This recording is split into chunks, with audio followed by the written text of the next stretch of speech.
Beamy, 24. Journalism grad student. Addicted to social media validation. Problem: I think I'm the moral compass. Been running my call-out account for 3 years. Post screenshots of cringe DMs. Add clever captions. Harvest likes like it's a full-time job. Friends send me material for free. My audience loves the takedowns. I feel like I'm doing public service. Campus knows me as accountability girl. Professors quote me in lectures. It's my identity now. One night at the cafe, guy from Debate Society sits down. Liam. Glasses. Soft voice. Looks like he'd apologize for existing. Says he's hosting an open forum on why men don't date anymore. I almost choke on my latte and ask if it's satire. He shakes his head and tells me I should come. Says, might surprise you. I think perfect content. Already imagining captions. Already smelling the likes. I agree to show up. This will be fun. Thursday night comes and I head to the meeting room. It's in the basement of the student center. A sheet of paper taped to the door says, Men's Mental Health Society. I roll my eyes but walk in anyway. 6 guys sit in a loose circle. No gym bros, no alpha energy. Just tired faces and nervous hands. Tom from my class is there too. He introduces me as someone doing research. They nod politely and look back at the floor. I take out my phone to type notes.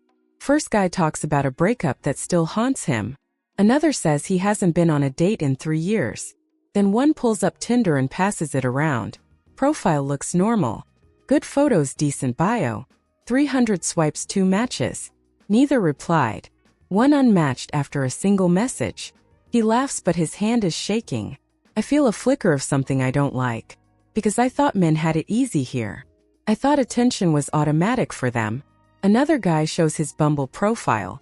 Says they have to message first. 7 matches in 4 days. 0 messages. One guy says he swipes right on everyone. Just hoping for one reply. They all nod like it's normal. Tom calls it the numbers game. Says it's mostly hope starvation. Another admits he paid for Tinder Gold. Still nothing. Voice almost breaks when he says, it hurts knowing people pay not to see him. Room goes quiet for a moment. Then a guy says he got catfished twice. Second time she asked for Uber money. Blocked him right after. I ask why he sent it. He says she claimed she was scared to walk alone. He just wanted to help. Another adds they're either invisible or used. No middle ground. One shares how he went on 3 dates with a girl. She liked him then vanished. A week later she posted a picture with another guy.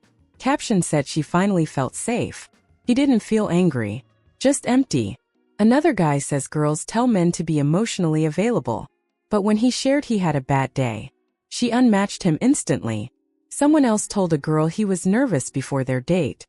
She screenshot it. Sent it to her group chat. Posted it on her private story. I open my mouth to say not all women. But stop. Because I've posted those screenshots before. Captioned them with jokes.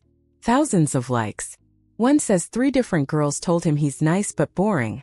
Another says the only messages he gets are from bots or scams. They laugh but it's not real laughter. It's just filling space. I feel my spine tighten. This is not what I expected. After the meeting Tom asks if I'm okay. I lie and say it was interesting. He nods and says it's daily reality. Nobody notices unless they live it. Walking home I can't stop thinking about that Tinder profile. Polite normal photos, nothing extreme. And still invisible. I laugh but it's not because it's funny. It's because I'm uncomfortable. Next few days I start noticing things I used to ignore. At a restaurant a guy compliments the cashier's nails. She smiles politely but says nothing. He steps away quickly like he crossed a line. Before I'd call that weird. Now I wonder how many times he practiced that line. On the bus 2 guys talk quietly. One shows a profile, asks if he should message. The other says wait a day so you don't look desperate. They look exhausted. Like dating is a strategy game. I start wondering if anyone's ever told them they matter. And it bothers me. Because women are supposed to be the kinder ones. But these moments don't feel kind at all. Next week I go back to the meeting. Not for content this time. Just to see if it was a one-off. A new guy joins. He's 25 and still a virgin. Says people think it's just about sex.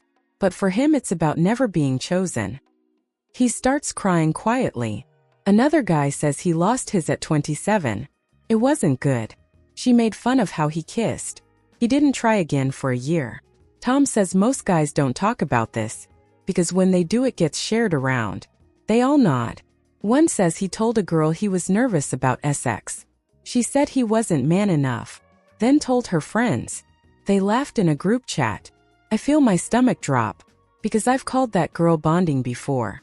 And now it doesn't feel like bonding at all. After the meeting, Tom walks me out. Says a lot of guys just want to feel like they matter. I nod slowly and tell him I used to think men had it easy. He gives a sad smile but says nothing. That night I scroll through my old stories.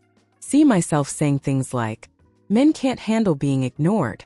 Welcome to womanhood. Suddenly feels gross. I text a mutual and ask if it's really that bad for guys. He sends a screenshot of his Hinge. 20 likes, 2 replies. One said, "Oh, no thanks." The other said, "You're cute for a short guy." I want to argue but my chest feels heavy. I keep thinking about that phrase, hope starvation. How none of them raged. They just sat with their sadness, holding their own weight because no one else would. Now I replay every guy I've ghosted, every polite message I mocked, every awkward DM I dismissed for bad lighting. I used to think awkward meant boring.